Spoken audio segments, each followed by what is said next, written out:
Well, welcome to Spindle City Straight Talk.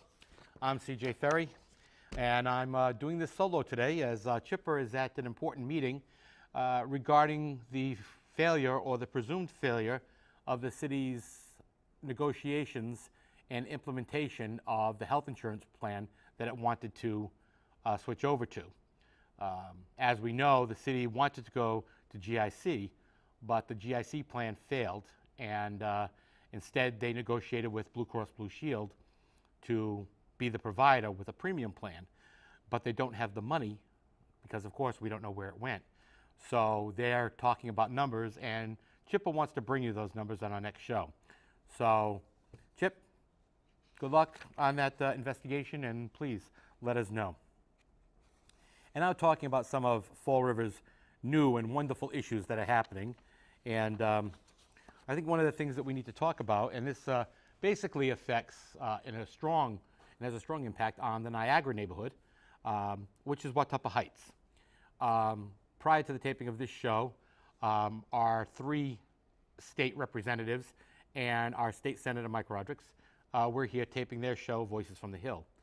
And they spoke about this, and Alan Sylvia is definitely dead set against on allowing 50 units to be built there again. And to quote him, he says, we're going to create a new slum. And this is true. We are. We're just going to create more and more slums in Fall River. We exceed the 40D mandate, which says we have to have 10% of our housing as affordable. I'm not going to say low income. I'm going to say affordable. And there are, from what Representative Fiola said, there's about 42 communities in the state which meet or exceed the requirements of 40D. Well, that leaves, 309 communities that are below the 10% minimum. So, Governor Patrick, Department of Housing and Community Development, wake up.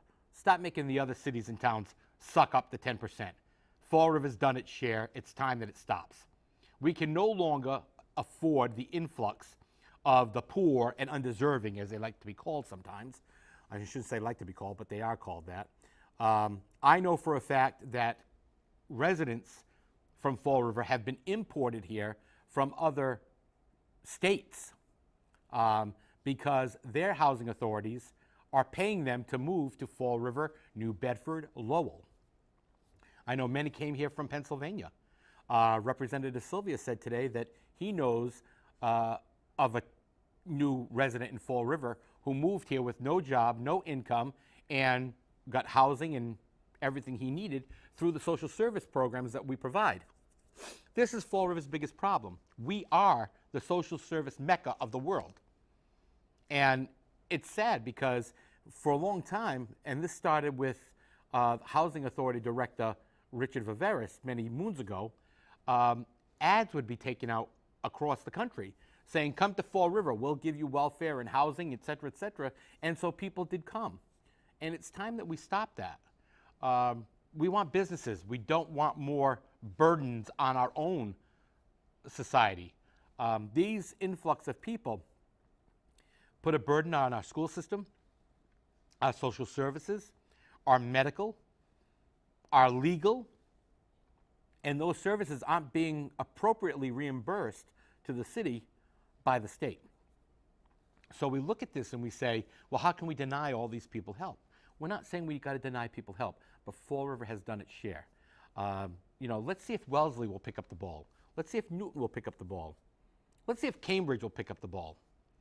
Let's have some other communities step up to the plate. New Bedford, Fall River, Lowell, Lawrence, Worcester, they've basically sucked up the ball and said, we've done it all already. But an interesting thing that happened is that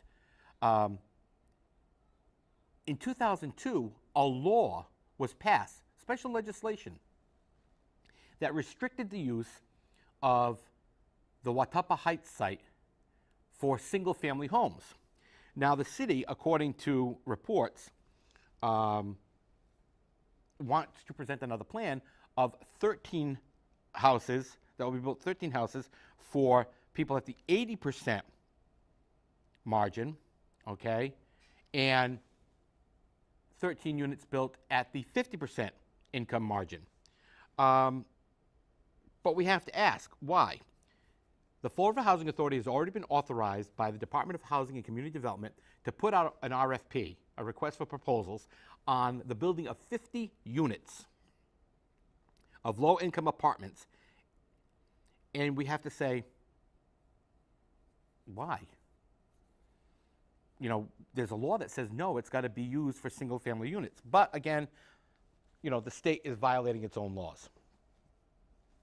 And the city, and this was Mayor Flanagan who did this, in 2011 promised $4 million out of community development money for this project. And recently, Mayor Flanagan said, well, we don't have that money anymore. It went somewhere else. How can we run a city where we make commitments and then we don't keep them? You know, you have to ask yourself that. You really do. So if we get 50 units of low-income housing at the old Watuppa Heights site, it's one of Mayor Flanagan's faults, another one of his failures, because he didn't have the $4 million that we needed for the project. And I know that I wouldn't accept that. And it's time that we stop converting mills, converting old buildings into affordable housing. Let's just stop that altogether. All right? It's time for us to move forward towards a middle-class community, which is very hard to do in a city where the majority of its population is on welfare, food stamps, or some other form of public assistance. And you can't make changes.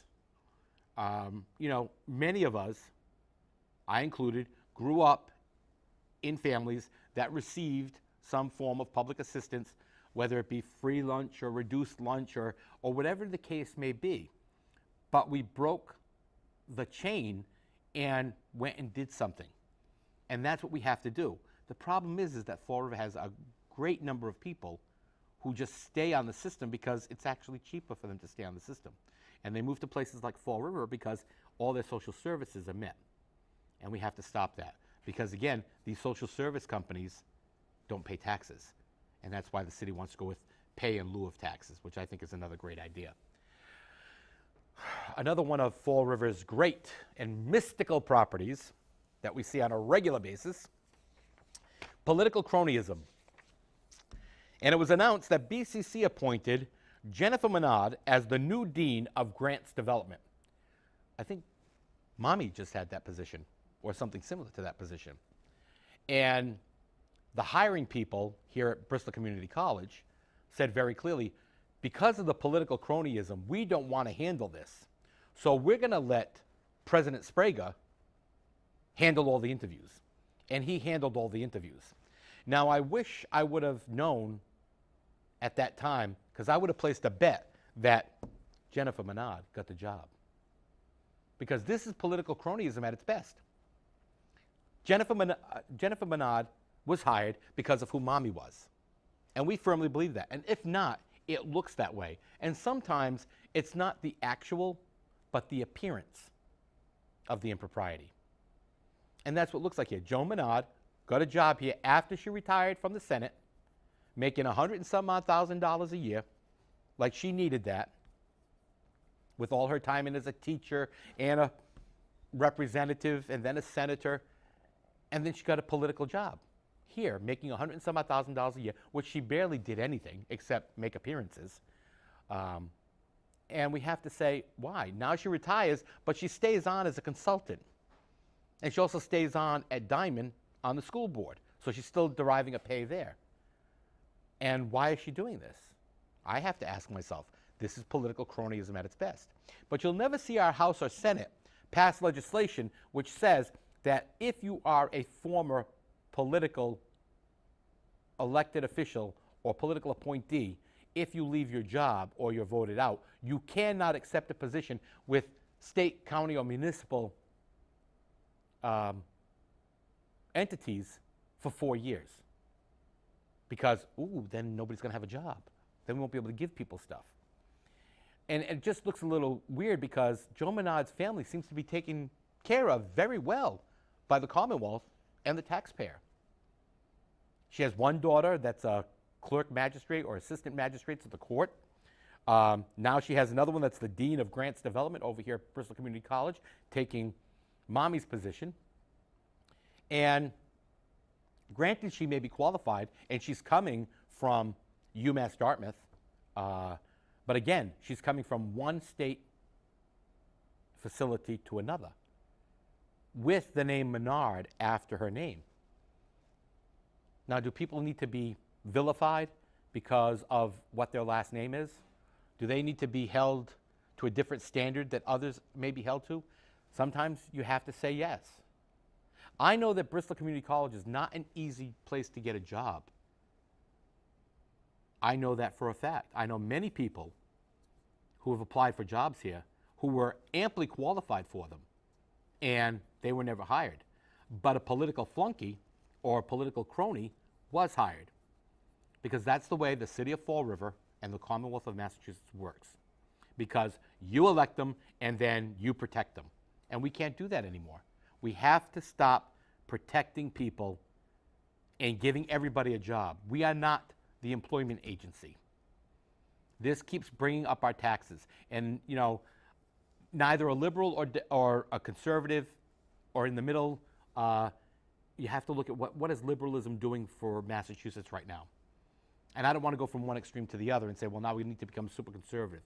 But we need to meet somewhere in the middle. We need to be moderates. And we need to say, okay, maybe 4 years is a little extreme on restricting employment for city, county, and municipal jobs after leaving office. Maybe we should go with 2 years. Other states do 12 months. Other states do 2 years. But Massachusetts doesn't do any of that. And we need to do that. Our State Ethics Commission has no power whatsoever. Absolutely useless body. And we see that every day right here in Fall River when we look at some of the things that our city council, our school committee people, and our mayor does. And it's like banging your head against the wall because nobody listens to us. And how come people don't listen to us? Number one, we don't vote. We have some of the lowest turnout rates for voting in the Commonwealth of Massachusetts and probably in the country. And if you want to affect change, you need to go out and vote. And I'm going to make it clear, and people don't like me for it, and, you know, I may get tomatoes thrown at me or I may get run down on the road, but just because John Smith gives you a chow mein sandwich or a Portuguese dinner or a nice meatloaf doesn't mean you vote for them. Because if you're just voting because of what they gave you, then your vote is able to be bought, which makes it useless, which makes it futile. Look at the guy who's not spending all that money because, number one, he doesn't have it in his campaign coffers, and number two, he wants you to vote for him because of him or her, not because of the fact that he gave you a chow mein sandwich. That's what's important. And please remember, you do need to vote. Many of our elections are going uncontested this year, but you know what? Just because they're uncontested doesn't mean you don't not go out and vote. And now we have the big news, or semi-big news. Somerset has decided to hire an attorney. They've hired a legal firm to come out and represent them. And they've done something that the city of Fall River doesn't seem to have the capability, the knowledge, or the wherewithal to do. Somerset retained the Boston law firm that's experienced, number one, in gaming and as familiar with the state gaming law. The firm is Constantine and Fury. And they made a deal with them that if they do not get the license and the casino is not built, they get bupkis, nothing, zip, zero, zilch. But if they get a casino and it's built, Somerset has promised them 25% of the take in the first year's sums from the licensing gaming, and then 10% in years 2 through 5 with the option to extend the contract, and all selectmen agreed. Now, some people say, oh, that's not a good idea. Other people say, oh, well, that sounds good. You know, whether you like casinos or not, and you live in Somerset, this was a good deal. Because guess what? If you get nothing, you pay nothing. Fall River can't do that. Why? Because the legal firms we use are politically connected to the law office and the administration. And they always have been for many years, not just with this administration, with many behind it. And that is their life support system, because they can bill $400,000 and do nothing. We've got a legal department that creates over $200,000, $300,000 in salaries, and they don't do anything because they farm it all out to people to do it for them, because they could not litigate a case to save their life. I firmly believe that. And that's a scary thought.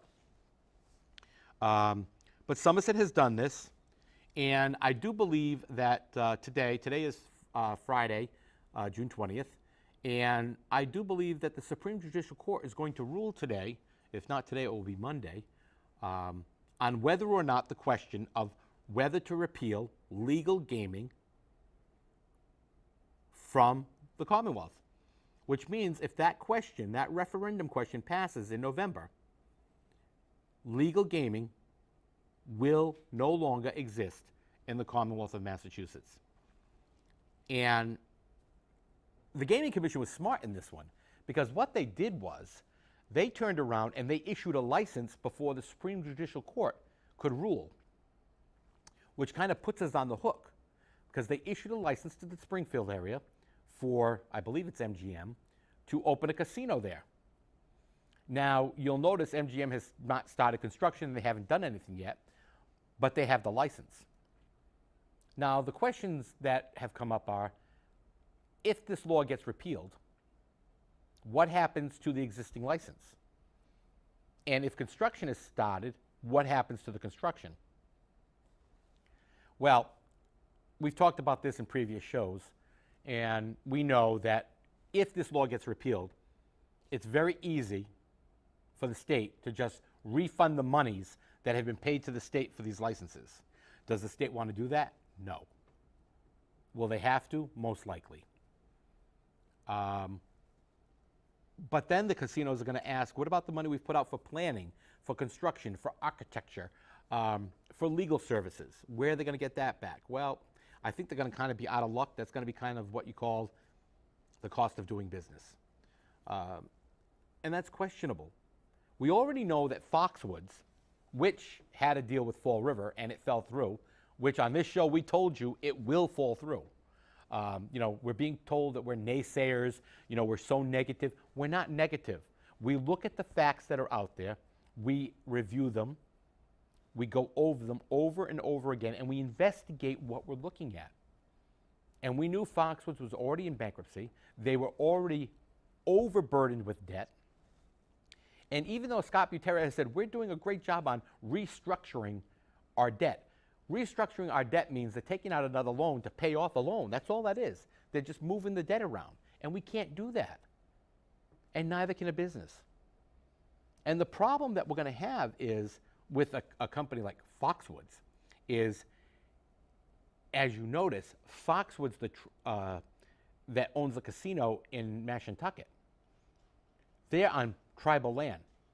You can sue them all you want in a U.S. court. You're not going to get a dime because they're a sovereign nation. You have to sue them in their own court. But Foxwoods that opens up these resort casinos, these commercial casinos, they're a conglomerate of investors. And that's why it's called Massachusetts Crossroads LLC, Limited Liability Corporation. This way they spread the wealth and they spread the poverty. And that's what's happening. Now, for Somerset to hire these attorneys, I think that's a great idea because they're not going to be out any money if they don't get anything out of it.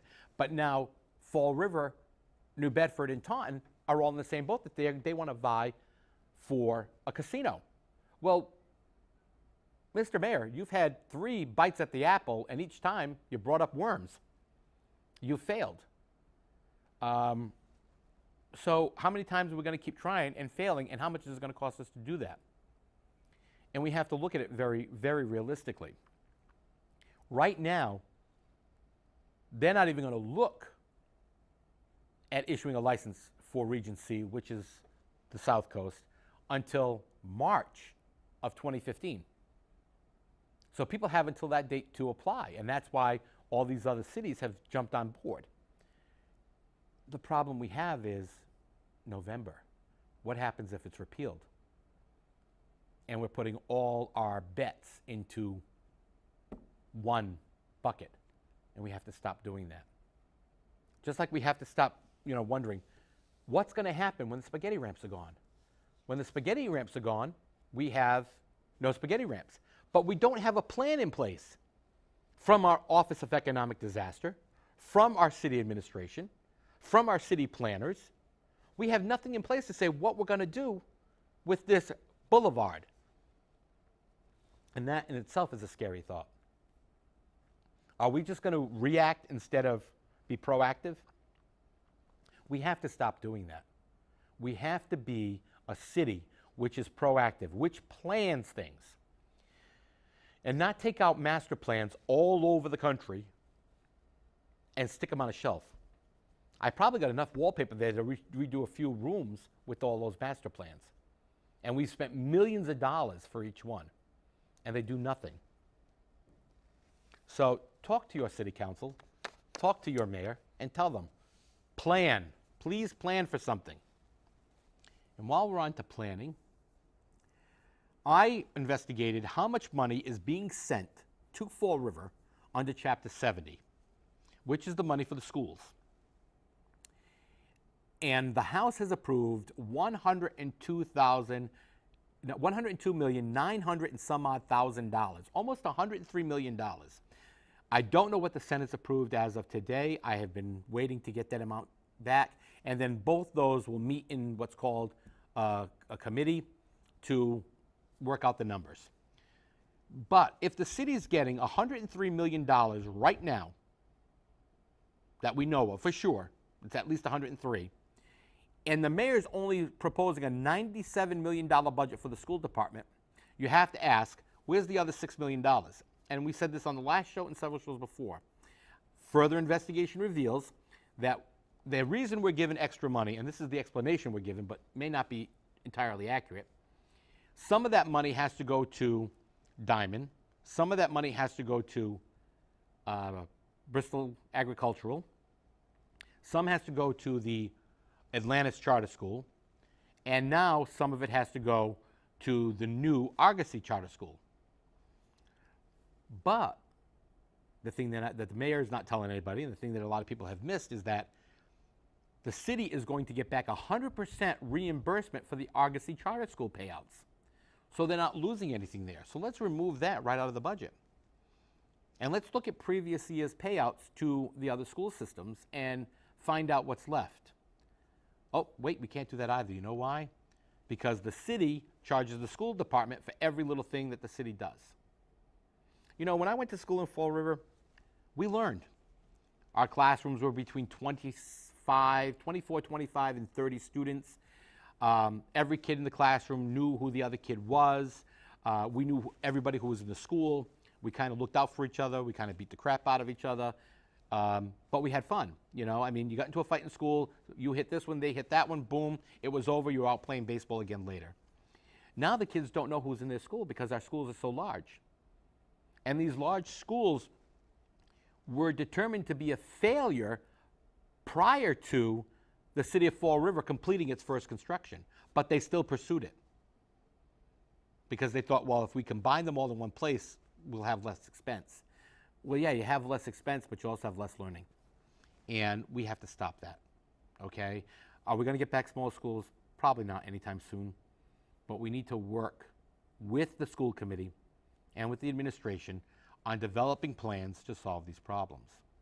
Everything can't come from I and Chipper standing here telling you it all if you don't do anything.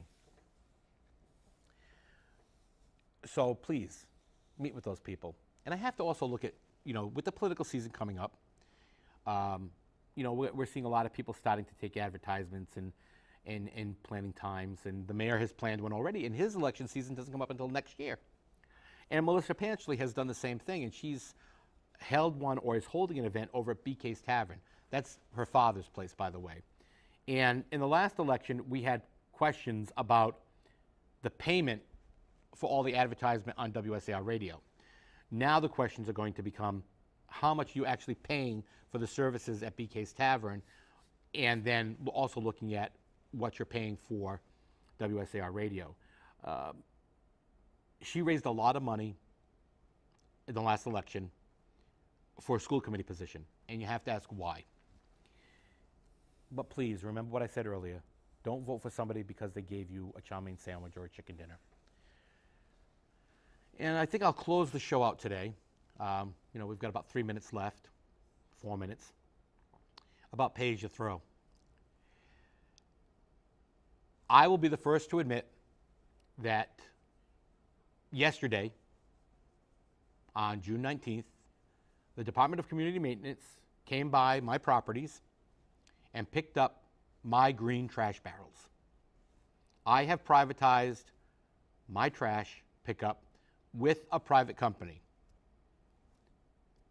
They are going to charge me a decent rate.